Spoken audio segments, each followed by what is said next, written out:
ಇತ್ತು. ಅಲ್ಲಿ ಬಡವರಿಗೆ ಸರ್ಕಾರಿ ಕಾಲೇಜುಗಳಲ್ಲಿ ಕಲ್ತವ್ರಿಗೆ ಕೂಡ ಹೆಚ್ಚಿನ ಸಿಂಹಪಾಲ್ ಸಿಗ್ತಾ ಇತ್ತು. Being A teacher I should explain what is his mistake. ನೋಡಿ ಸರ್, 22 ಲಕ್ಷ ಜನ ಪರೀಕ್ಷೆ ತಗೋತಾರೆ ಭಾರತ ದೇಶದಲ್ಲಿ. 22 ಲಕ್ಷದಲ್ಲಿ ನನ್ನ ರಾಜ್ಯದಲ್ಲಿ 1.5 ಲಕ್ಷ ಜನ ತಗೋತಾರೆ. ಅದರಲ್ಲಿ 15,000. ನೀವು 22 ಲಕ್ಷ ಹೇಳಿದ್ರಲ್ಲ, ಅದರಲ್ಲಿ 1,37,000 ಸೀಟ್ ಇದೆ. ಅದು ಇಡೀ ಭಾರತವನ್ನೇ ಸೇರಿ. ನಾನು ಕರ್ನಾಟಕದ ಬಗ್ಗೆ ಮಾತ್ರ ಮಾತಾಡಿದೆ. ಕರ್ನಾಟಕದಲ್ಲಿ 1.5 ಲಕ್ಷ ಜನ ವಿದ್ಯಾರ್ಥಿಗಳು ತಗೋತಾರೆ, 15,000 ಸೀಟ್ ಇದೆ. ಅದರಲ್ಲಿ 100 ಸೀಟ್ ಕೂಡ ಗವರ್ಮೆಂಟ್ ಕಾಲೇಜಿನ ವಿದ್ಯಾರ್ಥಿಗಳಿಗೆ ಸಿಗ್ತಾ ಇಲ್ಲ. ಇದರಲ್ಲಿ ನಿಮ್ ಕಾಂಟ್ರಿಬ್ಯೂಷನ್ ಏನಂತ ಹೇಳಿದೆ? ನಿಮಗೆ ನಾನು ಹೇಳಿದ್ದು ಇಷ್ಟೇ. ನೀವು ನಾನು ಕೇಳ್ತಿರೋದು ಏನ್ ಗೊತ್ತಾ ಸರ್, ಈಗ ನೀಟ್ ಇಡೀ ದೇಶದಲ್ಲಿ ಚುನಾವಣೆ ಬಿಟ್ಬಿಡಿ ಸರ್, 1.5 ಲಕ್ಷದ ಬಗ್ಗೆ ಮಾತಾಡಿ. ಯಾಕೆ ಬಿಡ್ತೀರ? ಅದನ್ನೇ ಮಾತಾಡ್ತಾ ಇರೋದು ನಾನು. ಇಡೀ ದೇಶದ 22 ಲಕ್ಷ ಜನ ಇದ್ರೊಳಗಡೆ ಪರೀಕ್ಷೆಯಲ್ಲಿ ಪಾಸ್ ಮಾಡ್ತಾರಲ್ಲ. ಹೌದು. ಕನ್ನಡಿಗರಿಗೆ ಕರ್ನಾಟಕದಲ್ಲಿ ಮಾತ್ರ ಸೀಟು ಅಂತ ಏನಾದ್ರು ರಿಸರ್ವೇಶನ್ ಇದೆ ಸರ್? ರಿಸರ್ವೇಶನ್ ಇದೆಯೋ? ಬಿಹಾರಿಗಳಿಗೆ ಸೀಟ್ ಕೊಡಲ್ವಾ?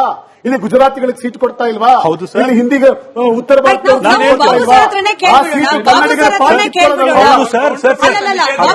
ನಮ್ಮ ವಿದ್ಯಾರ್ಥಿಗಳು ಮಾತ್ರ ಇರ್ತಾರೆ ಸರ್. ಬಾಬು ಸರ್, ಒಂದು ಪ್ರಾಮಾಣಿಕವಾದಿಲ್ಲ ಬಂದೆ ಸರ್. ಒಂದು ಪ್ರಾಮಾಣಿಕವಾದ ಸಲಹೆ ಅಂದ್ರೆ, ನೀವು ಯಾವುದೇ ಪಕ್ಷದ ರಾಜಕಾರಣಿಗಳಿಗೆ ಉತ್ತರ ಕೊಟ್ಟರು ಕೂಡ ಅವರ ಪಕ್ಷದ ಅನುಕೂಲ ಸಿಂಧುತ್ವದ ಉತ್ತರ ಬರುತ್ತೆ ಹೊರತು ಸುಧಾರಣೆಗೆ ಏನಾಗಬೇಕು ಅನ್ನೋದು ಬರೋದಿಲ್ಲ.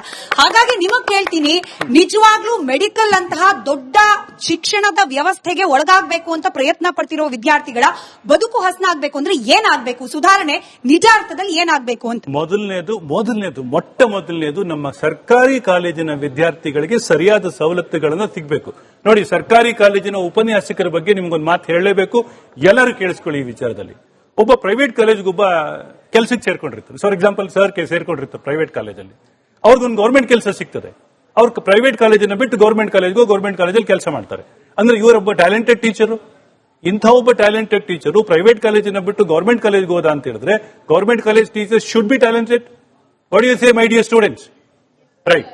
ಸೊ ಅಷ್ಟು ಟ್ಯಾಲೆಂಟೆಡ್ ಟೀಚರ್ಸ್ ಇದ್ದು, ರೈಟ್. ಗವರ್ಮೆಂಟ್ ಕಾಲೇಜಲ್ಲಿ ಕೆಲಸ ಮಾಡೋ ಬಹುತೇಕ ಎಲ್ಲರೂ ಹೊಸ ಜನರೇಷನ್ ಯಾರಿದ್ದಾರೆ ಎಲ್ಲರನ್ನ ನೋಡ್ತಾ ಇದ್ದೀವಿ. Those four in 30s, they are amazingly great teachers, but they are not being use properly. Why we are still hundreds? And sir ಹೇಳ್ತಾ ಇದ್ರು ಸಿಇಟಿ ಅಂತ. ಸಿಇಟಿಯಲ್ಲಿ ಕೂಡ ಎಲ್ಲಿದೆ ಗವರ್ಮೆಂಟ್ ಕಾಲೇಜ್ ಕಾಂಟ್ರಿಬ್ಯೂಷನ್ಸ್? ತುಂಬಾ ಜಾಸ್ತಿ ಏನಿಲ್ಲ. See top 100 ranks are bagged by private colleges which are in Mangalore, Hassan, ಬೆಂಗಳೂರಲ್ಲಿರೋ private colleges. Where is the support for the government colleges? Where is the support for the government students who are studying in the government colleges? ಸರಿ, ಇಲ್ಲಿಂದ ಒಂದ್ step ಮುಂದೆ ಹೋಗ್ತಾ ಚಾಣಕ್ಯ ಅವರು ಉತ್ತರ ಕೊಡ್ಲಿ, ಅದಾದ್ಮೇಲೆ ಆಮ್ ಆದ್ಮಿ ಪಕ್ಷದ ವಕ್ತಾರರು ಕೂಡ ಉತ್ತರ ಕೊಡ್ಲಿ. ಈ ಇಡೀ ನೀಟ್ ಹಗರಣ ಆಚೆ ಬಂದ ಮೇಲೆ ಬಹಿರಂಗವಾಗಿ ಚರ್ಚೆ, ಹಿಂದೆ ಕೂಡ ಚರ್ಚೆ ಆಗ್ತಾ ಇತ್ತು, ಇನ್ನು ದೊಡ್ಡ ಧ್ವನಿಯಲ್ಲಿ ಚರ್ಚೆ ಆಗ್ಲಿಕ್ಕೆ ಪ್ರಾರಂಭವಾಗಿರೋದು ಕೋಚಿಂಗ್ ಮಾಫಿಯಾ. ಯಾಕಂದ್ರೆ ಇದೇ ಪ್ರಕರಣದಲ್ಲಿ ಎಪಿಎಂಎಂ ಪುಣೆ ಹಾಗೆ ಆರ್ಸಿಸಿ ಮಹಾರಾಷ್ಟ್ರ ಮನೀಷಾ ಮಂಡ್ರೆ ಅಂತ ಹೇಳಿ ಟೀಚರ್ ಆಕೆ ಕೋಚಿಂಗ್ ಸೆಂಟರ್ ಕೂಡ ನಡೆಸ್ತಿದ್ಲು ಅನ್ನೋ ಆರೋಪ ಇದೆ. ಹೀಗೆ ಕೋಚಿಂಗ್ ಸೆಂಟರ್ನವರು ನೇರವಾಗಿ ಪ್ರಶ್ನೆ ಪತ್ರಿಕೆ ಸೋರಿಕೆಯಲ್ಲಿ ಇನ್ವಾಲ್ವ್ ಆಗಿದ್ದಾರೆ ಅನ್ನೋದು ಬಹಿರಂಗ ಆಗೋಯ್ತು. 3 ಲಕ್ಷ 4 ಲಕ್ಷ 5 ಲಕ್ಷ ಫೀಸ್ ಕೊಟ್ಟು ಕೋಚಿಂಗ್ ಪಡೆದುಕೊಂಡು ಡಾಕ್ಟರ್ ಆಗ್ತಿರುವವರು, ಸರ್ ಹೇಳ್ದಂಗೆ ಸರ್ಕಾರಿ ಕಾಲೇಜ್ನಲ್ಲಿ ಓದ್ತಾ ಇರುವ ವಿದ್ಯಾರ್ಥಿಗಳು 10,000 ರೂಪಾಯಿ ಕೂಡ ಅಫೋರ್ಡ್ ಮಾಡ್ಲಿಕ್ಕೆ ಆಗದೆ ಇರೋ ವಿದ್ಯಾರ್ಥಿಗಳು, ಒಂದು ಕಡೆ ಲೀಕ್ ಆಗ್ತಿರೋ ಕ್ವಶನ್ ಪೇಪರು ಅಲ್ಲ, ಮತ್ತೊಂದು ಕಡೆಯಲ್ಲಿ ಪ್ರಾಮಾಣಿಕವಾಗಿ ಕೋಚಿಂಗೂ ಸಿಗ್ತಿಲ್ಲ. ಇಂಥ ವ್ಯವಸ್ಥೆಯಲ್ಲಿರುವ ವಿದ್ಯಾರ್ಥಿಗಳ ಪರಿಸ್ಥಿತಿ, ಅದ್ರ ಬಗ್ಗೆ ನೀವು ಬೆಳಕು ಚೆಲ್ಲಬೇಕು ಚಾಣಕ್ಯ ಅವರು. ಮೇಡಮ್, ಇವತ್ತು ನಾನು ನೇರವಾಗಿ ಹೇಳ್ತೀನಿ, ಇಡೀ ವ್ಯವಸ್ಥೆನೇ ಕರಪ್ಟ್ ಆಗಿದೆ. ವ್ಯವಸ್ಥೆನೇ ಕರಪ್ಟ್ ಇರಬೇಕಾದ್ರೆ ಆ ವ್ಯವಸ್ಥೆಯಲ್ಲಿ ಇರುವಂತ ಇಂತ ಮಾನಗಡಿತನ ಮಾಡ್ತಕ್ಕಂತ ಈ ಕೋಚಿಂಗ್ ಇನ್ಸ್ಟಿಟ್ಯೂಟ್ ಅಲ್ಲಿ ಕೆಲವೊಬ್ರು ಯಾರು ಈ ಒಂದು ಮಾಫಿಯಾ ನಡೆಸ್ತಾ ಇದ್ದಾರೆ, ಇವರನ್ನ ಈ ಕೂಡಲೇ ಸರ್ಕಾರ ಬಂಧಿಸಿ ಅವ್ರಿಗೆ ಜೀವಾವಧಿ ಶಿಕ್ಷೆಯನ್ನ ಕೊಡಬೇಕು. ಯಾತಕ್ಕಂತ ಹೇಳಿದ್ರೆ, ಇವತ್ತು ಇಲ್ಲಿ ಕೂತಿರ್ತಕ್ಕಂಥ ಪ್ರತಿ ಒಂದು ವಿದ್ಯಾರ್ಥಿ ಒಂದು ಕನಸನ್ನ ತೊಟ್ಕೊಂಡು ಆ ಎಕ್ಸಾಮ್ಗೆ ಪ್ರಿಪರೇಷನ್ ಅನ್ನ ಮಾಡ್ತಾ ಇರ್ತಾನೆ.